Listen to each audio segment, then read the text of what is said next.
One of the great things about Node.js is that it implements a module system that is based on the common JS spec. What that means in a nutshell is that you can break your humongous killer app into smaller and manageable components. For instance, database operations, authentication, routing, mail, and many other things can be offloaded to their own discrete modules.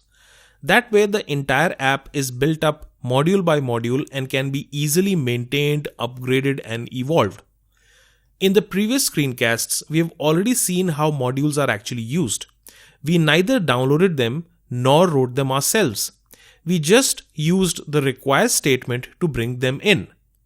Well, those were the modules from Node's core library, and they provide us with essential blocks for building anything from basic servers to large-scale enterprise apps. But of course, in a real production environment, you will have to write your own modules. And the key thing here is that modules are written to make code reusable. So you can write a module that equips your app to do something magical, and you can then share it with the world, and the whole world can reuse your magic by simply downloading the module and using a require statement to bring it in. Which brings us to the next question: where and how do you download modules that people have written? Enter NPM, or the Node Package Manager. NPM is a huge repository of publicly available modules or packages for Node.js and almost everything that is JavaScript. Though originally it started off as a public repo for Node.js modules, today it's virtually the go-to place for anything JavaScript. At the time of this recording, about 195,192 packages are available for download. Now, NPM is not just a website. It is also a command line tool that installs along with Node.js. So it only makes sense that before we dive deep into the world of modules, we should try downloading and using a publicly available module using NPM.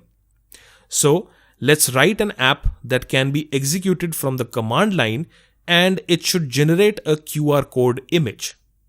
We should be able to pass in two command line arguments, the first one being the text to encode and the second being the file name of the image file in PNG format.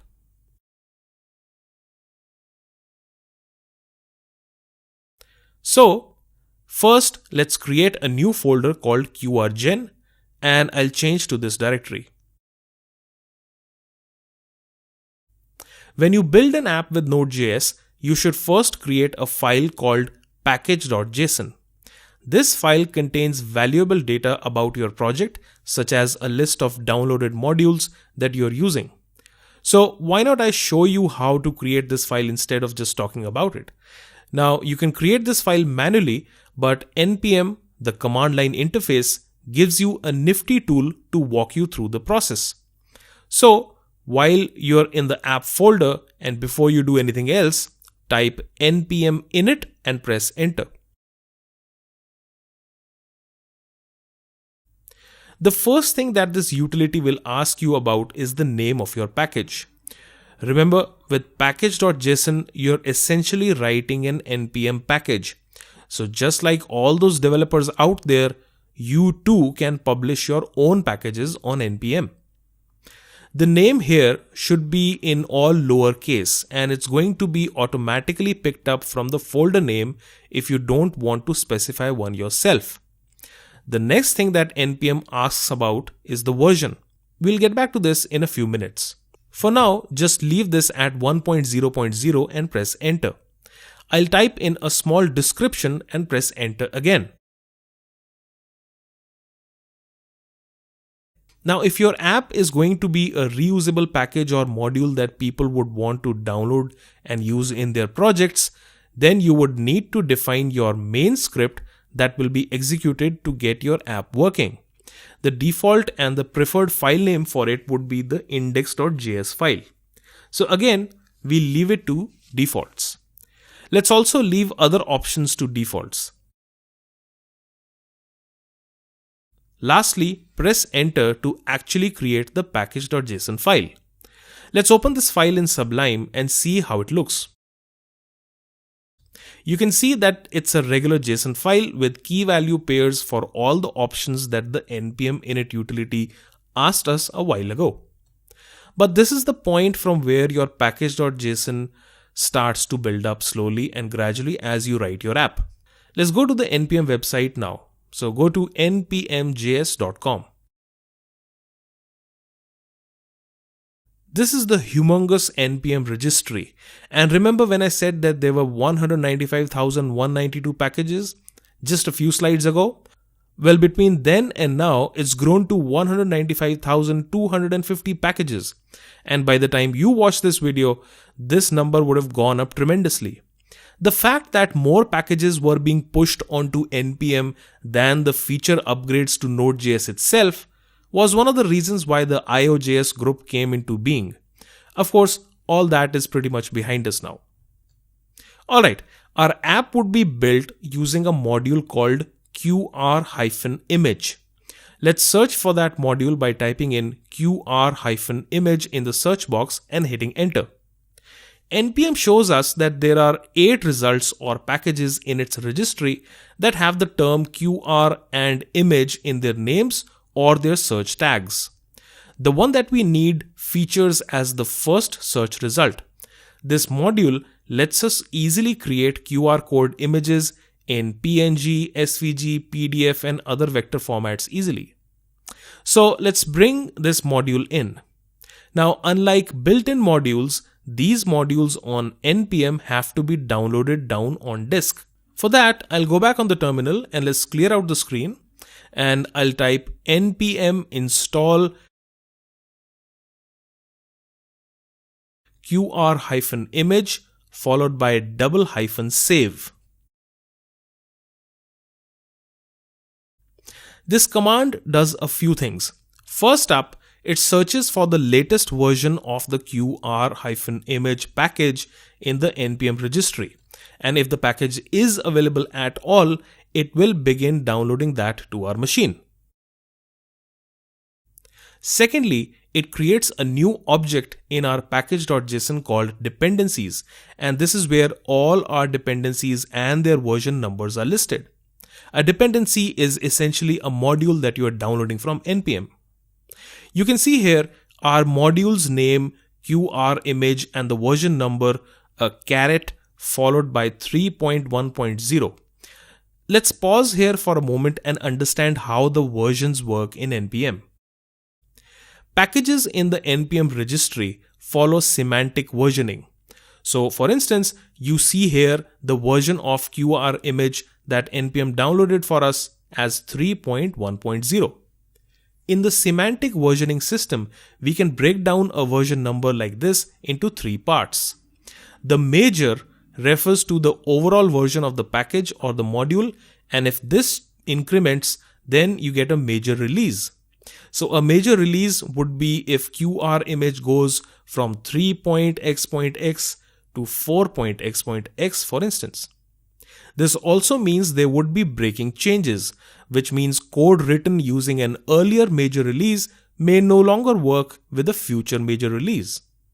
By looking at the number itself, developers can get a pretty good picture of what to expect.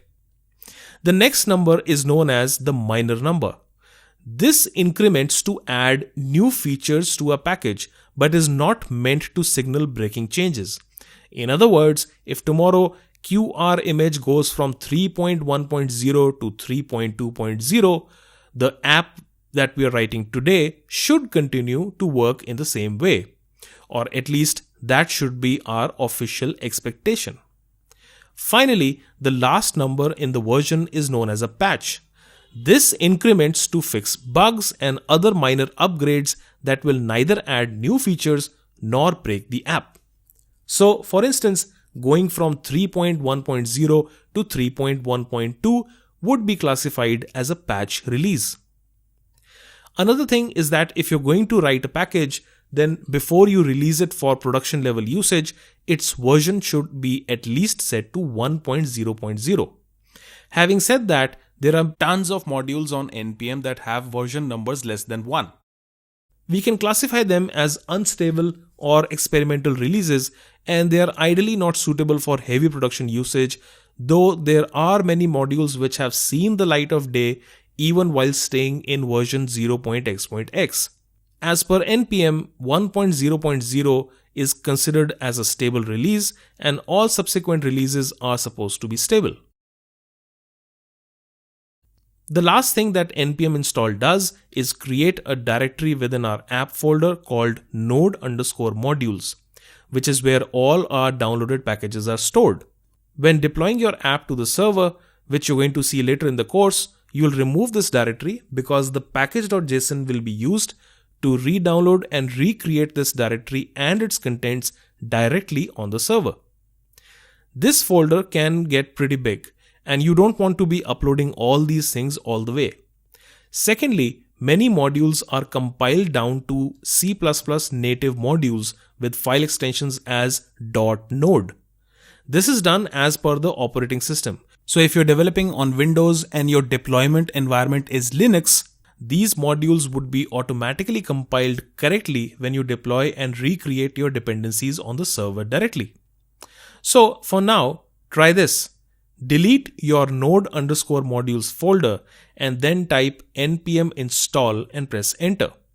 You'll see your node_modules folder reappear with the QR image module downloaded and ready for use. Another thing we would want to discuss is the way the version numbers are mentioned in the package.json file. Since npm install re-downloads modules, you can allow package.json to take the call on the version that is permitted for an app. There are a couple of ways.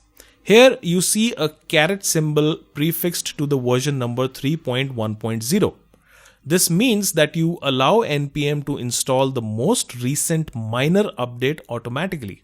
So you may have built this app with 3.1.0, but let's say the developer releases 3.4.0. The next time you run npm install, version 3.4.0 will be downloaded instead. Instead of the caret, you can type the major number.x or just type the major number. So in this case, versions 3.1.0 to 3.9.9 are permitted. The next format that we can use is when you use a tilde. This permits only patch updates. So you don't want the API to be messed around with new features, but you do want all bugs to be fixed in the modules that you're importing in from npm. Then use this format or the other formats listed here. Lastly, by neither using a tilde or x or caret, and by specifying the exact version number, you can be sure that npm downloads the exact version. All these options are very useful because the JavaScript world is evolving so rapidly that breaking or major releases happen quite often. And this means that your app might break if it was written today and is being installed or reinstalled 6 months from now. By locking versions in by using these version descriptors in the package.json, you can ensure that the right version gets downloaded every time. Now back in our code, if you peek into node_modules, you can see our QR image folder. So let's start building our app right away. So first create a new file called qr.js. Begin as usual with the use strict expression, and then using a const identifier called QR, we'll use a require statement to bring in the QR image module in the same way as we've done several times by now. But in all previous examples, we never used npm. Well, we were using Node's core modules that are part of the Node.js installation. So what happens when the require statement is called is that Node first looks up its core library to find a module. So here, for instance, Node will first look up its core library for the QR image module. When it doesn't find the module there, it looks up the node_modules directory in the root of your apps folder. And if it finds the module there, it brings it in. Now here again, we have not mentioned any specific file to be brought in. So how does Node know which file to execute from the module to bring the functionality in? If we look inside our QR image folder inside node_modules, we can see that it looks quite like our own app. You've got its own node underscore modules folder because a package can depend upon other packages that people have built. Now, if we go in the package.json in the QR image folder, this line here called main points to the exact JavaScript file that is executed by Node in our app file when we use the require statement to bring this module in. Alright, now we'll also import in the file system module like so, since it's needed to write out the images on disk. Now we want to use this script by calling in from the command line like so. The first command line argument specifies a string in the double quotes that we want to encode in the QR code, while the second command line argument is the file name that we want to write out the QR code to. So let's first create a mechanism to read in these command line arguments. For this purpose, we can use Node's process.argv array. This is an array that is returned by Node.js to the calling script where the first two elements, that is index 0 and index 1, refer to the word node and the path to the script that we are running. But index numbers 2 and above will fetch us one or more command line arguments that we may have supplied when invoking the script from the command line. This lets you easily write command line utilities. So process.argv with index number 2 will be the string that we want to encode, and if the user doesn't provide us with this, we'll set it to null. Similarly, the second argument or index number 3 in the process.argv array will be the file name. Once we have these two, we can first check to see if they are null or not, because only if both arguments have been provided that we should really get down to creating the QR image.